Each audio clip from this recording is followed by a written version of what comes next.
사랑하는 영락교회 지체들에게 주 안에서 평화 인사를 전합니다. 오늘은 2021년 11월 20일 토요일입니다.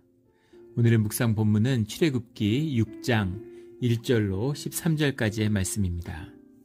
오늘 본문 말씀 6장 1절부터의 말씀은 이렇게 시작합니다. 여호와께서 모세에게 이르시되 이제 내가 바로에게 하는 일을 내가 보리라.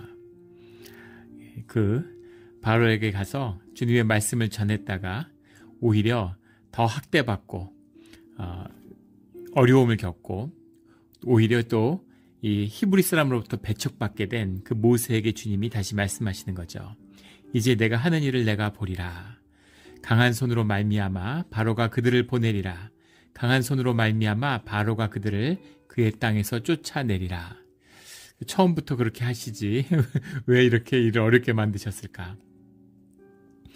바로에게도 기회를 준 것이죠. 주님의 말씀이 선포되어서 바로가 돌이킬 수 있는 기회를 한번 준 것입니다. 근데 바로가 돌이키지 않았죠. 그리고 자신의 악을 쌓는 주님의 심판을 자초하는 그런 일을 행하신 것이죠. 이 말씀은 동시에 히브리 사람에게도 동시에 선포된 것이죠. 그들이 믿음으로 주님의 말씀을 받고 주님의 뜻에 따라 순종할 수 있는 기회를 준 것이죠. 근데 그들이 주님의 말씀을 받지 않고 주님의 말씀을 믿음으로 반응하지 않았다는 겁니다. 그럼에도 불구하고 주님의 구속의 역사, 은혜의 역사는 주님의 뜻 가운데 행해진다고 하는 것이죠. 주님이 역사하시는 섭리, 주님이 이루고자 하시는 역사의 목적은 이루어지죠. 그 결과는 주님이 이루시는 겁니다. 그러나 그 과정 가운데 우리가 주님께 믿음으로 반응하고 그리고 우리가 주님께 순종함으로 인해서 얻는 유익, 그것은 우리의 삶의 것이죠. 그래서 우리가 주님의 뜻에 따라서 오늘의 삶을 충실히 살아가시는 것입니다. 결과는 주님이 주님의 뜻에 따라 이루는 것이죠. 2절에 하나님이 모세에게 말씀하여 이르시되 나는 여호와이니라. 주님이 여호와다라는 말씀을 오늘 본문 가운데 여러 번 반복해서 하세요. 6절에 나는 여호와라. 7절에 너희의 하나님 여호와인 줄 너희가 알지라. 8절에 나는 여호와라 하셨다 하라. 여호와라는 말씀, 주님의 이름의 권능을 우리에게 주시는 거죠. 그 이름을 기억해라. 그 이름을 붙잡아라. 주님의 이름, 하나님은 우리가 뭘로 헤아릴 수 없는 크신 분이죠. 그러나 주님이 우리에게 누구신가를 우리에게 알려주시는 그 이름, 계시하시는 그 이름이 여호와 하나님이기 때문에 여호와의 하나님의 그 이름을 붙잡아라. 그 하나님을 놓치지 마라. 이 말씀인 겁니다. 여호와, 예호라고 하는 말이 우리 앞에서 나누었던 것처럼 나는 나다라고 하는 주님의 이 절대자이심을 어떠한 경험으로도 환원될 수 없는 어떠한 제약에도 묶이지 않는 절대자 하나님이시다 라는 말이 여호와라고 하는 말에 들어있죠. 또 하나 중요한 의미는 구속주다. 주님이 우리를 구속하시고 우리 주인이 되셨다라고 하는 그 의미입니다. 주님이 나는 여호와이니라 라고 말씀하시고 여호와인 줄을 너희가 알아라 라고 할 때는 그 아브라함과 이삭과 야곱의 후예인 그 믿음의 자손인 우리에게 주님이 그들과 맺었던 그 언약을 기억하고 계시고 그 언약을 통해서 우리의 주인이 되셨다. 우리 아버지가 되셨다라는 그 의미가 이 예호라고 하는 이 의미죠. 그러니까 나는 여호와이니라 이렇게 말씀하고 계시는 겁니다. 3절에 내가 아브라함과 이삭과 야곱에게 전능의 하나님으로 나타났으나 전능의 하나님이라는 게 엘 쉐다이 주님의 이름 중에 하나죠. 쉐다이라고 하는 것이 이제 올마이티 앞에 엘라는 주님이 붙어서 전능하신 하나님 엘 쉐다이가 되는 거죠. 전능하신 하나님으로 나타났으나 나의 이름을 여호와라는 그들에게 알리지 아니하였고 여기서 그들에게 알리지라는 말이 야다라는 말입니다. 그 여호와의 이름을 알려주지 않으신 게 아니죠. 우리 창세기 15장에도 나오고 22장에도 나오고 28장에도 나오고 주님에게 여호와라고 말씀하시죠. 그런데 그 여호와의 이름이라고 하는 것, 내가 구속주라고 하는 것이 무슨 의미인지 그 이름의 의미를 그들이 깨닫지 못했다라는 거죠. 이 구속주의 의미, 이 구속주의 의미라고 하는 것은 절대자를 넘어서는 우리가 절대자를 경험하는 구속주의 의미는 이 출애굽의 사건으로 시작되는 사건이죠. 그 의미를 우리가 받게 되는 거죠. 그래서 그 의미를 아직 깨닫지 못한다. 왜 너희가 나에게 속했는지, 왜 그들이 주님의 이름을 거부하고 있는데도 그들을 주님이 끌어내시는지 그 의미를 너희가 몸으로 깨달아 알게 될 것이다. 이런 의미죠. 우리가 우리 삶의 여정에서 어떤 때 만났는가, 그것에 따라서 하나님을 만나고 하나님을 깊이 깨달고 알아가는 그 과정은 큰 차이가 있죠. 그런 의미입니다. 우리 예전에도 한번 나눴었죠. 우리 한 장로님이 6.25 때 징집이 돼서 고지에서 이제 전투를 하는데 정말 그 붉은 개미떼처럼 몰려오는 그 중공군, 좀 인해 전술로 막 물밀듯이 밀려오는데 그 죽음의 공포 앞에서 그 주님께 아주 그냥 절절하게 기도했는데 살려달라고 갑자기 기도가 끝났는데 구름에서 샥 하는 소리가 나면서 제트기들이 날라와가지고 거기에 폭격을 퍼부어서 아주 그 중공군을 진멸시키는 그때 주님이 기도에 응답하셨구나 하는 그 감격, 좀 하늘에서 번개가 치는 것처럼 그때 그 뼈저리게 느낀 주님이 기도에 응답하시고 우리를 돕는 분이라는 걸 우리가 알죠. 그냥 아는 게 아니라 몸으로 깨달는 거죠. 뼈저리게 느끼는 것이죠. 이게 주님이 하신 일이구나. 이게 주님이 하셨구나 하는 그런 주님을 만나는 그 말씀을 하시는 거죠. 4절에 가나안 땅, 곧 그들이 거류하는 땅을 그들에게 주기로 그들과 언약하였더니 이삭과 야곱과 아브라함에게 주셨던 그 언약이라고 하는 게 이제 베리티라는 말이죠. 베리티라는 말이 베르트, 베이트라는 말에서 왔는데, 그 자르다 이제 이런 말입니다. 우리 창세기에도 나오는 것처럼 그 당시에 이제 족장들끼리 언약을 맺을 때 동물을 잘라서 그 사이를 같이 걸어감으로 그 서로의 언약을 확증하는 그런 예식을 했다고 하죠. 그래서 그 생명을 걸고 하는 언약입니다. 그게 베리티, 자르다에서 파생한 언약, 약속의 의미죠. 그 너희의 믿음의 조상들과 했던 그 언약을 내가 아직도 기억하고 너희들에게 그것을 행하려고 한다. 이 말씀이죠. 받은 약속이 있어야 되는 거죠. 그 약속을 주님이 행하시겠다고 말씀하시는 겁니다. 5절에 이제 애굽 사람이 종으로 삼은 이스라엘 자손의 신음소리를 내가 듣고 나의 언약을 기억하노라. 이제 애굽 사람이 종으로 삼은 이스라엘 자손의 신음소리를 내가 듣고 나의 언약을 다시 기억한다. 그들을 해방시킬 뿐 아니라 그 약속했던 가나안의 땅, 젖과 꿀이 흐르는 땅을 주겠다. 이렇게 말씀하시는 거죠. 6절에 그러므로 이스라엘 자손에게 말하기를 나는 여호와라. 내가 애굽 사람의 무거운 짐에서 너희를 빼내며 그들의 노역에서 너희를 건지며 편팔과 여러 큰 심판들로서 너희를 속량하여 너희를 내 백성으로 삼고 나는 너희의 하나님이 되리니 나는 애굽 사람의 무거운 짐 밑에서 너희를 빼낸 너희의 하나님 여호와인 줄 너희가 알지라.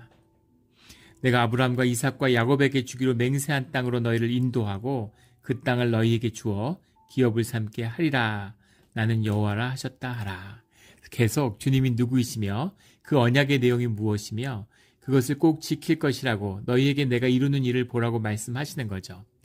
그냥 이루고 일단 주신 다음에 그러면은 주셨구나, 주님이 주셨구나 하고 알 텐데, 그런데 주님은 왜 그 땅을 주시지 않고 바로 풀어주고 말씀하시면 주님이 풀어주셨구나 하고 알 텐데 너희에게 그것을 풀어주겠다라고 말씀을 주시는 걸까요?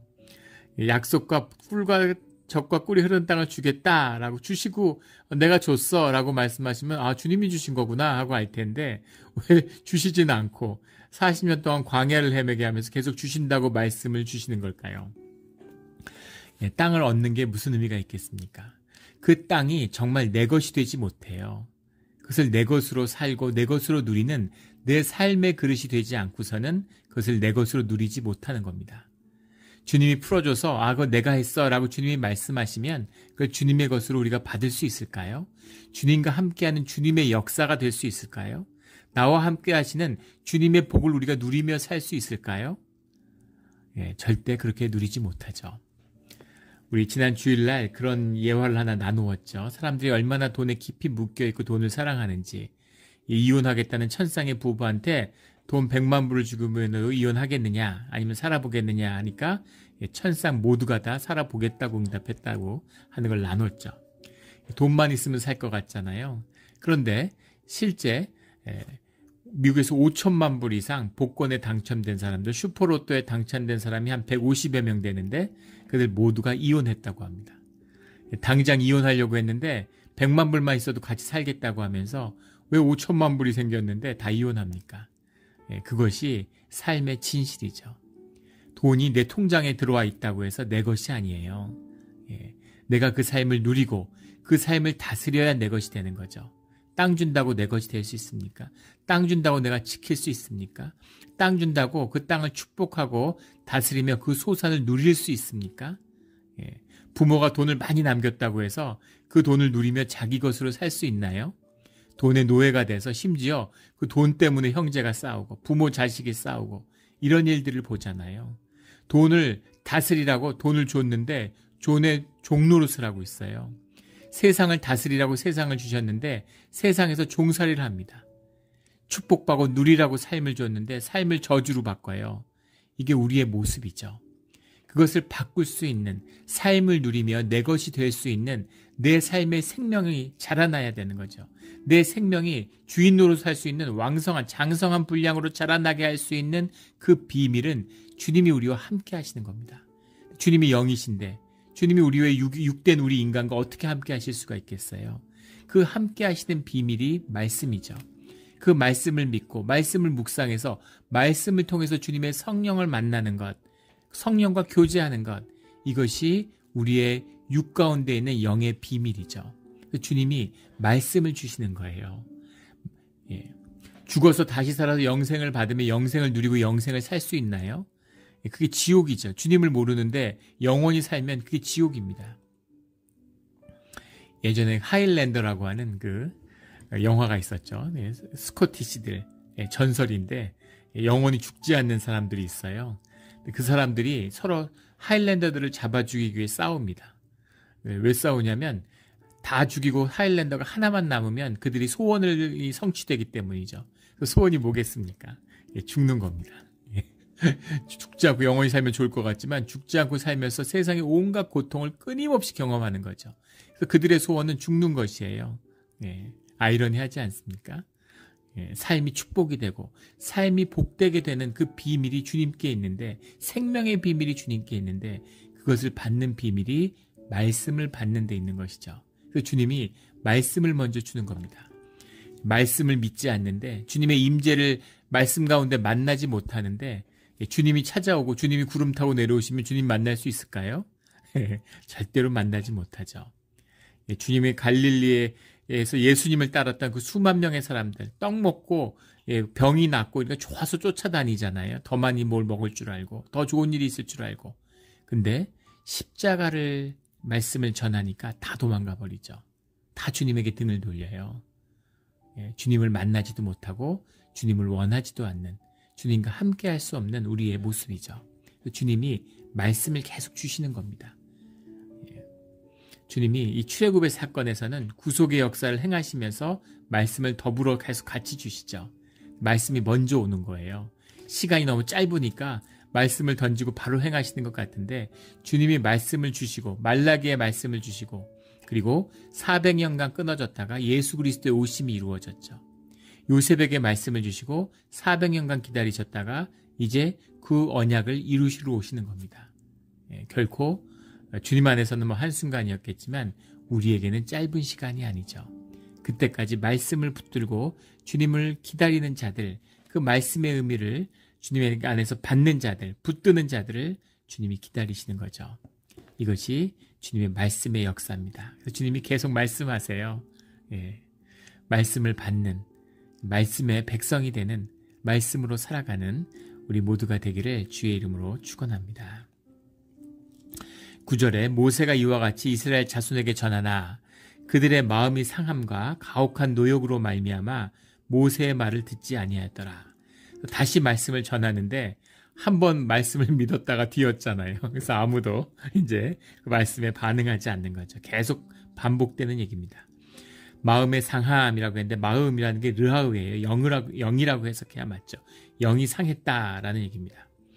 예, 보통 르하우는 영으로 해석하고 네페시라고 하는 건 이제 육과 하나 된 육 속에 머무는 육성이죠.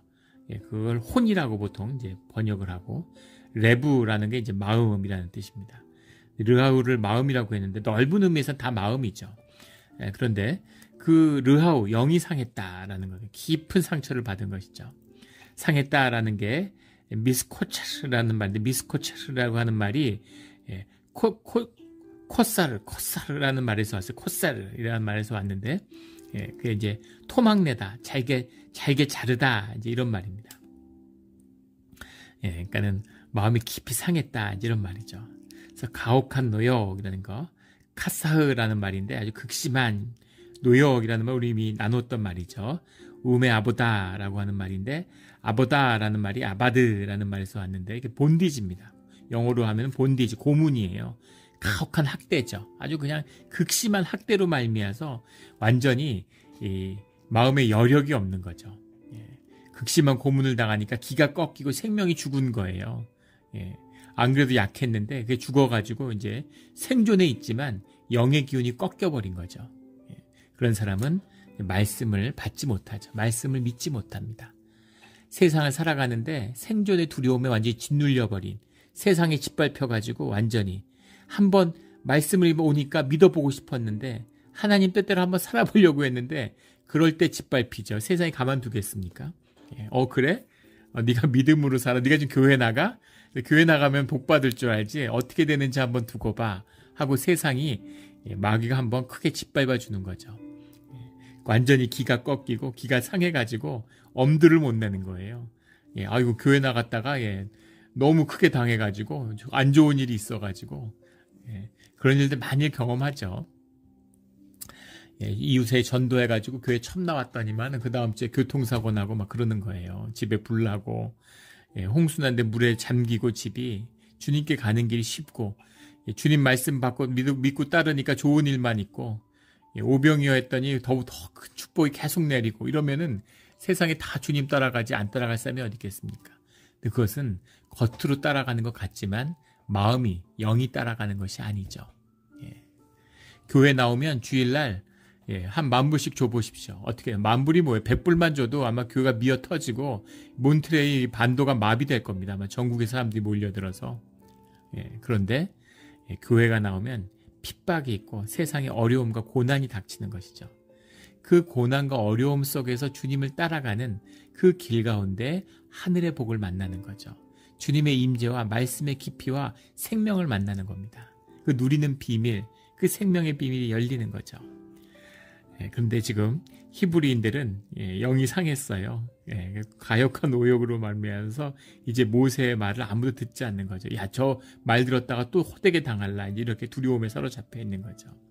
10절에 여호와께서 모세에게 말씀하여 이르시되 들어가서 애굽 왕 바로에게 말하여 이스라엘 자손을 그 땅에서 내보내게 하라.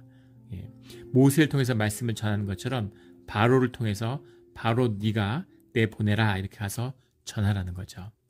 12절에 모세가 여호와 앞에 아뢰어 이르되 이스라엘 자손도 내 말을 듣지 아니하였거든 바로가 어찌 들으리이까. 히브리 사람들도 내 말을 무시하는데 바로가 제 말을 들어주겠습니까? 아주 현실적이고 그리고 한 번에 지금 큰 실패를 맛봤잖아요. 낙심이 된 거죠. 모세도 기가 좀 죽은 겁니다. 그래서 엄두가 나지 않는 거죠. 나는 입이 둔한 자니이다. 입이 둔한 자이다 이렇게 해석했는데 아랄 세파타임이라는 말입니다. 세파타임이라는 게 우리 입술 립이고 아랄이라고 하는 말이 이제 영어로 하면 uncircumcised, 할례를 받지 않았다 이런 말. 할례 받지 못한 입이다. 이게 정확한 해석이죠. 할례라는 게 올라흐라는 말인데 올라흐가 에서 아랄이라고 하는 말이 왔죠. 할례 받지 않은 이라는 뜻입니다. 아랄 세파타임이라는 건 할례 받지 않은 입. 우리 성경에 보면 할례 받지 못한 귀 이런 게 예레미야에 나오고 할례 받지 못한 마음이라는 게 레위기에도 26장에 나오고 또 예레미야 9장에도 이제 이런 표현이 나옵니다. 하나님의 로부터 그런 구속함을 입은 하나님께 드려진 하나님의 것이 된 이런 의미죠. 하나님의 것이 됐다는 건 하나님의 역사가 나타났다. 하나님이 주관하신다라는 의미죠. 하나님께 속했다라는 겁니다. 우리가 그 주일날 우리 봉헌 기도를 드릴 때 주님께 우리의 11조를 받아주시고 우리의 삶의 주인이 되주십시오라고 이렇게 기도와 간구를 드립니다. 11조를 드렸다고 해서 그냥 내 삶이 받아지는 게 아니죠. 우리의 삶이 주님께 속하였다고 하는 우리 마음의 진실을 11조를 징표로 드리는 거예요. 징표를 보여드리는 겁니다. 그래서 그걸 받아주심으로 우리의 삶의 모든 것을 주님의 것이 되게 해주십시오. 주님의 것이 되면 삶 가운데 주님이 주인이시고 주님 거니까 주님의 역사가 나타나는 거죠. 주님은 절대 보호자를 나누어 가지지 않으세요. 주님의 영광을 나누지 않으십니다. 주님의 속성이에요. 주님은 온전하시기 때문에 절대 거짓과 섞이지 않으시죠. 거짓을 은근히 섞으려고 하는 그 절대 용납치 않으세요. 주님이 한 99%면 내 것도 한 1%, 주님이 사실 뭐 한 60% 하면은 51%, 내게 한 49%, 내게 0.001%만 들어가도 주님의 것은 완전히 소멸합니다. 주님은 절대 그런 곳에 역사하거나 나타나지 않으세요. 그건 네 거지 주님의 것은 아닙니다. 주님의 역사하심이죠. 그래서 주님의 것으로 돌려진 주님이 들어 쓰시는 그 의미가 할례 받았다라고 하는 그 의미입니다. 할례도 그 의미죠. 우리의 생명을 주님께 드렸다. 주님의 생명이다. 이런 의미입니다. 나는 할례 받지 않은 입을 가졌습니다. 이건 내 입술, 내가 말을 전해보니까 주님의 역사가 나타나지 않습니다. 주님의 말씀의 권능이 내 혀에는 전해지지 않습니다. 나는 입이 할례 받지 못한 자입니다. 이런 고백이고 탄식인 거죠. 13절에 여호와께서 모세와 아론에게 말씀하사 그들로 이스라엘 자손과 애굽 왕 바로에게 명령을 전하고 이스라엘 자손을 애굽 땅에서 인도하여 내게 하시니라. 이것을 모세에게도 아론에게도 증인으로 세우는 거죠. 주님의 분명한 말씀을 전해라 이렇게 말씀을 선포하고 계시는 거예요. 그럼 전해야죠. 말씀에 순종해야죠. 이 말씀을 왜 전했을까? 주님의 말씀에 순종했다고 해서 무조건 막 성공하고 잘 되고 이런 게 아니죠. 그러면 다 따르겠죠. 그런데 그것이 순종이 아니라는 겁니다. 결과가 안 좋든 어떻게 되든 결과는 주님이 정하는 거예요. 바로가 감복해서 눈물을 흘리고 무릎을 꿇든 아니면 화가 나서 핍박을 하던 그것은 바로의 몫이고 바로의 몫이라는 건 주님이 하시는 일이라는 겁니다. 나는 주님께 받은 내 몫을 하면 되죠. 주님이 하는 일을 하면 돼요. 그 결과가 어떻든 이게 왜 잘못됐을까? 이게 왜 이렇게 됐을까? 나는 무엇을 개선해야 될까? 그게 아니라 주님의 말씀의 뜻을 온전히 분별하고 주님께 순종했으면 결과는 주님께 속한 것입니다. 그리고 주님이 말씀을 주시면 또 순종하는 거죠. 왜냐하면 우리는 주님에게 속한 주님의 자녀이기 때문인 거죠. 주님의 백성이기 때문인 겁니다. 이게 주의 자녀들이 가는 길이에요. 순종하고 또 순종함으로 새로운 순종과 믿음의 길이 열리는 겁니다. 이 길이 오늘 우리에게 열리기를 주의 이름으로 축원합니다. 아멘. 함께 기도드리겠습니다. 하나님 아버지, 우리가 주님의 뜻에 따라 주님의 말씀이라고 믿고 주님의 뜻이라고 믿고 행했다가 세상에서 실패와 좌절을 경험한 적이 있었습니다. 그것이 결국은 실패가 아니고 좌절이 아니라 모든 것이 협력해서 선을 이루어가는 주님의 성한 역사였음을 이제는 압니다. 그런데 넘어지고 쓰러졌을 때에는 세상의 조롱과 비웃음을 받을 때는 주님의 뜻이 무엇인지, 주님의 말씀이 무엇인지 정말 어려울 때가 있었습니다. 주님, 우리의 생명을 자라나게 하시고 우리 영이 열려서 늘 말씀이 달고 그 말씀을 통해서 생명이 자라나며 그 말씀을 먹고서 우리가 주님의 장성한 분량으로 자라나 하늘의 복을 차지하는, 땅의 복을 누리는, 다스리는 권세가 우리 가운데 피어나는 그런 삶의 자리가 되기를 소원합니다. 감사드리며 예수 그리스도의 이름으로 기도드렸습니다. 아멘.